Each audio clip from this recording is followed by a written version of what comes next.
Hello every one, this is Balaji.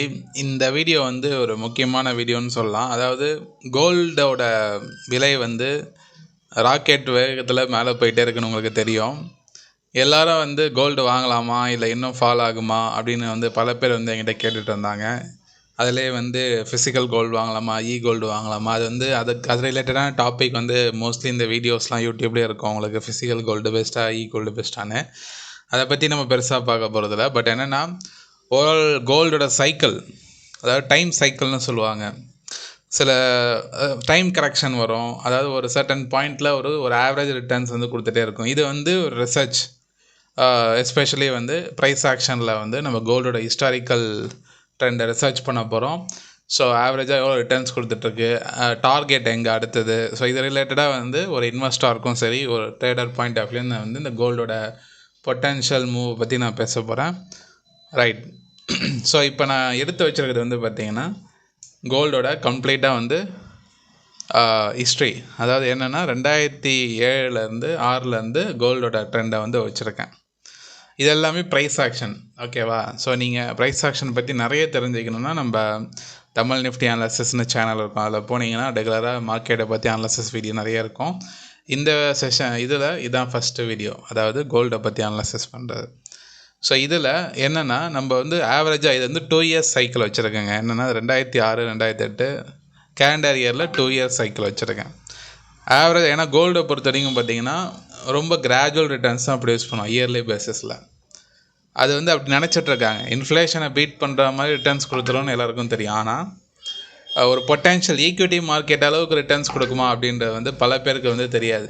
கோல்டுனா safe mode of investment, risk free returns வரும், நம்ம பணம் சேஃபாக இருக்கும் அப்படி தான் நினைப்பாங்களே தவிர ஈக்விட்டி மார்க்கெட் அளவுக்கு ரிட்டர்ன்ஸ் கொடுக்குமான்னு யாருக்கும் தெரியறது கிடையாது. அந்த உண்மையை நான் இப்போ சொல்கிறேன். ஈக்விட்டி மார்க்கெட்டை விடவே பெட்டர் ரிட்டர்ன்ஸ் வந்து கோல்டு மார்க்கெட் வந்து தந்துட்டுருக்கு.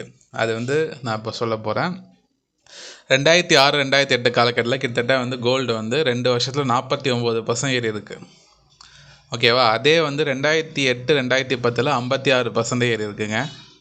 அதே தான் 2012 61%. ஒரே இந்த இப்போ நான் போட்டிருக்க சைக்கிளில் 18 இயர்ஸ் டேட்டா 2 இயராக பிரிச்சிருக்கேன். இதில் ஒரே ஒரு வருஷம் மட்டும்தான் 2012 14 மட்டும்தான் ஜீரோ ரிட்டர்ன்ஸ் வந்து, அதாவது -12% வந்து இறங்கியிருக்கு. ரொம்ப லோயஸ்ட் ரிட்டர்ன்ஸ்னு பார்க்கும்போது 2020 22 காலகட்டத்தில் 9% ஏறி இருக்குது.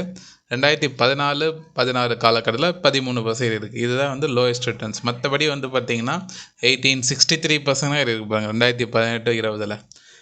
இப்போ இந்த கேலண்டர், அதாவது 2022 24, இன்னும் 24 முடியறதுக்கு இன்னும் 6 மாதம் இருக்குது. ஸோ இது வரைக்குமே 38% ஏறி இருக்குன்னா பார்த்துக்கோங்க. ஸோ அப்போ கோல்டோட அந்த பொட்டன்ஷியல் மூவ் 2 வருஷம் நம்ம ஒரு 1 lakh வந்து இந்த கோல்டில் ETF இன்வெஸ்ட் பண்ணி வச்சுருந்தோன்னா நம்மளோட ரிட்டர்ன் ஆன் இன்வெஸ்ட்மெண்ட் வந்து எந்தளவுக்கு வந்து 2 வருஷத்தில் ஏறி இருக்குன்றதை வந்து பாருங்கள். ஈக்விட்டி நிஃப்டியே வந்து 15-20% தான் ஏறும் ஆனுவலி. பட் கோல்டு வந்து பார்த்திங்கன்னா ரொம்ப ஒரு என்ன சொல்கிறது, டிஃபென்சிவாக இருக்கும். இந்த கரெக்ஷன் வந்தாலும் சரி, எல்லாமே எட்ஜிங் பர்பஸ்க்காக கோல்டு தான் வந்து அதிகமாக யூஸ் பண்ணுவாங்க. ஆனால் கோல்டோட மார்க்கெட் வந்து எப்போவுமே கிராஷ் ஆகிறதுக்கு வாய்ப்பே கிடையாது. மேக்ஸிமம் சைட்வேஸ் போகும், அவ்வளோதான்.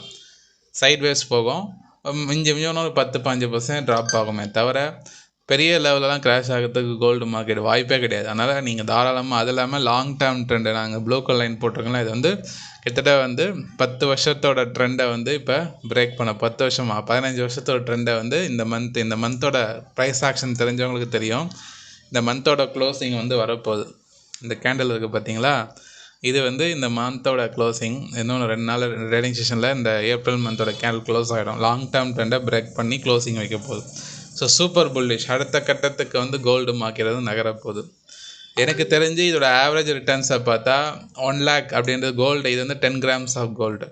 ஸோ அந்த கோல்டு மினி ஃபீச்சர்ஸ் வந்து 1 lakh அப்படின்றது வந்து சீக்கிரமாகவே இன்னும் ஒரு 2026க்குள்ளேயே வந்து கோல்டோட அந்த மினி ஃபீச்சர்ஸ் வந்து 1 lakh வந்து கண்டிப்பாக வந்து எட்டும். அப்படின்னா என்ன அர்த்தம்னா, நம்ம 8 grams ஆஃப் கோல்டு வந்து ஒரு சவரன் சொல்கிறோம்ல, இது வந்து 22 கேரட் 24 கேரட் இருக்கும். தட் மீன்ஸ் ஒரு கிராம் தங்கம் வந்து 9,000 - 10,000 வரைக்கும் ஈஸியாக வந்து வந்துடும். 22 கேரட் கோல்டு.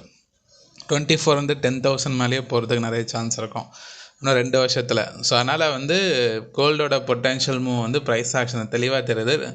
மிஞ்சி மிஞ்சி போனால் கீழே இறங்குற மாதிரி இருந்தால் வந்து உங்களுக்கு வந்து இறங்கும் போதெல்லாம் பை பண்ண ஸ்டார்ட் பண்ணுங்கள். ஏன்னா இப்போ இதுபடி பார்த்தா உங்களுக்கு சப்போர்ட்டுன்னு பார்த்தா 61,344 தான். ஸோ ஏதாவது ஒரு 3 வருஷத்துக்கு ஒரு தடவை கோல்டு மார்க்கெட்டில் ஒரு மந்த நிலை வருது. இந்த இடத்துல பாருங்கள் 2013-14 காலகட்டத்தில் ஒரு மந்த நிலை. அதுக்கப்புறம் பார்த்தீங்கன்னா 2020-22 காலகட்டத்தில் ஒரு மந்த நிலை. இந்த ரெண்டு பார்ட்டை விட்டிங்கன்னா மீதி எல்லா பார்ட்லேயும் வந்து உங்கள் மார்க்கெட் வந்து ஸ்டடியாக அப் ட்ரெண்டில் தான் போயிருக்கு.